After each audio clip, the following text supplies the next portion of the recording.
You know when you're at the club playing and someone comes up to you and they're asking, can you play something I can shake my butt to?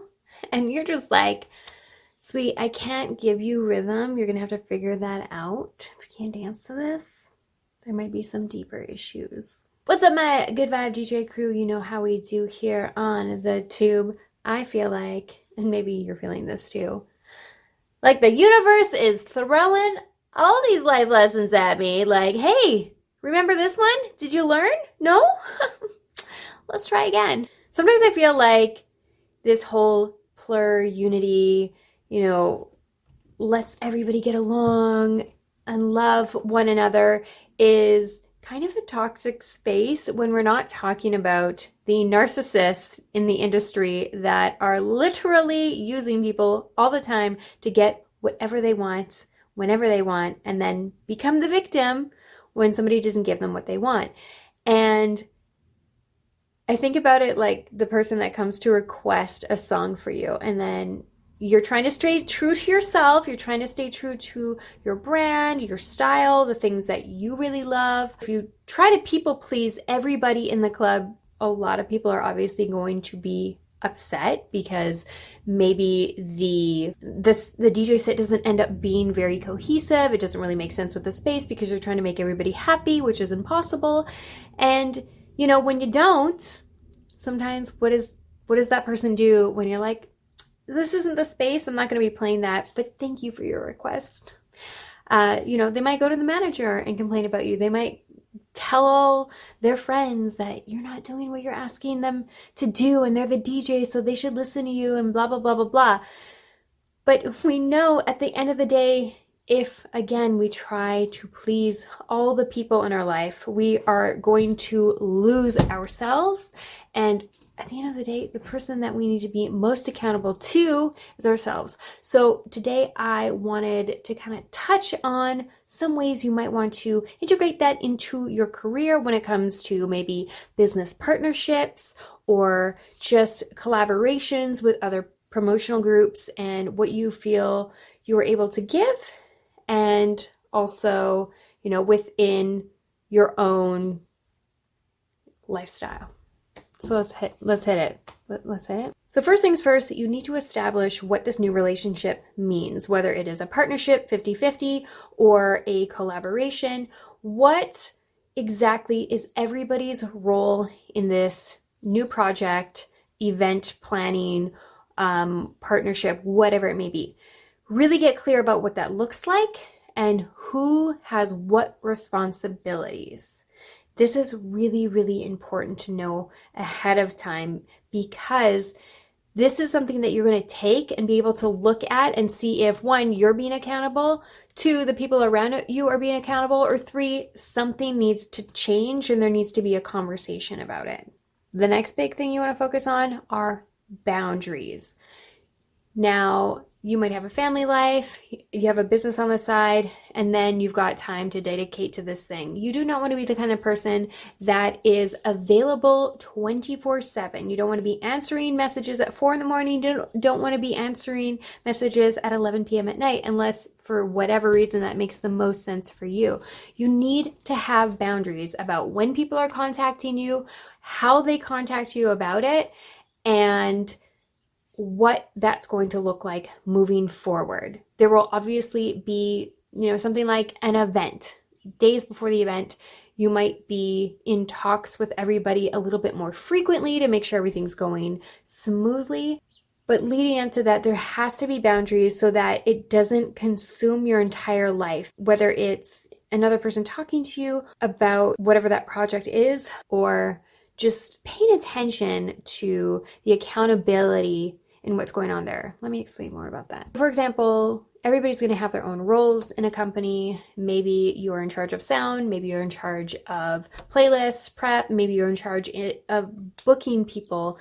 If you have your own responsibility, people should not be doing your work, and you should not be doing other people's jobs. Yes, of course, people have the ability to check in with you and ask you questions about stuff, but people need to be self-sufficient. They need to figure out how to do the thing they're trying to do, because that was the role that we're put in. And if, every few minutes, you're asking questions to the same person, you're basically making that person do your job. And that was the job that you said you would do and be accountable for. So it's not just having our own boundaries, but paying attention to if we are crossing other people's boundaries when it comes to putting on these projects or events, what have you. Now, when it comes to the financial aspect, sometimes people are the money. They put, a few grand towards whatever the event is. They're the financial person. You depend on them for the money. Whereas you might not be doing the money aspect of it, but putting in tons and tons of hours. And that counts. That really, really, really freaking counts. And depending on how you split things up, this person's taking a financial risk versus you taking a time and energy risk, you might want to think about, are we doing a 50-50 split at the door, or are we, doing a 40-60 or 60-40, what have you? You need to establish those things ahead of time.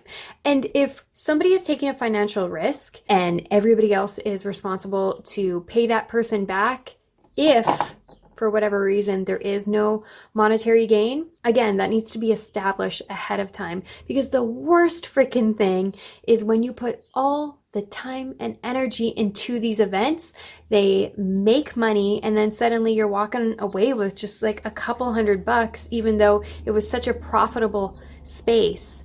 But somebody decides in the end that actually, I think I should be getting paid this dollar amount because of the financial risk I took, even though the work that you did is worth the financial risk, because you were still putting the time, energy, and probably money into it as well, just not always the side that they see, like, the hours that you weren't working, or the gas that it costs for you to get to and from certain sites, or maybe you are, putting a little bit of money into the event, but it's not as big as that person. So everyone's making sure that they're taken care of first. You really need to establish what the monetary stuff is going to look like. And last but not least, contracts. When you are taking huge financial risks, when you are putting yourself in a position where you're going to have to be accountable for the people around you, it's important that they are also accountable, right? So you don't want to work with a group of people and then find out one of those people has been stealing stuff or breaking things.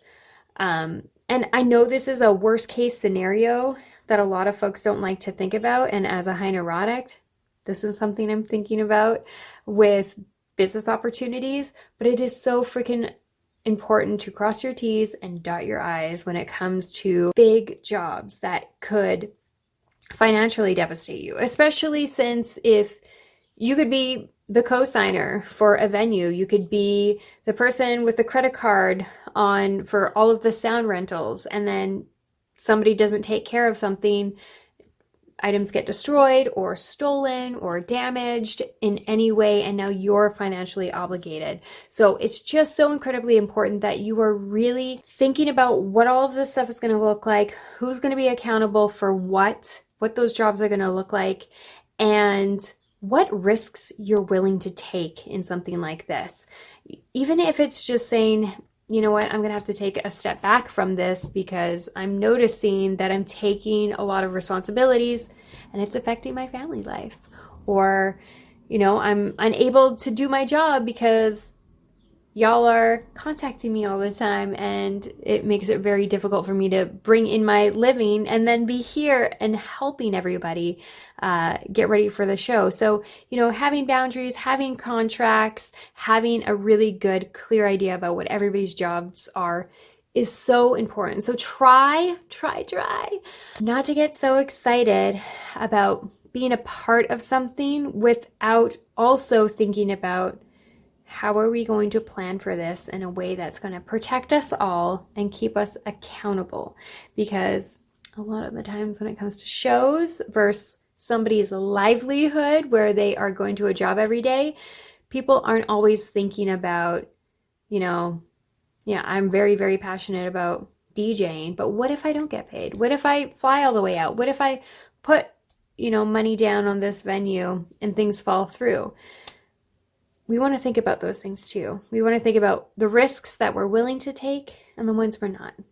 And boundaries, my friend, are going to save your freaking butt when it comes to this stuff. So I hope you found this video helpful.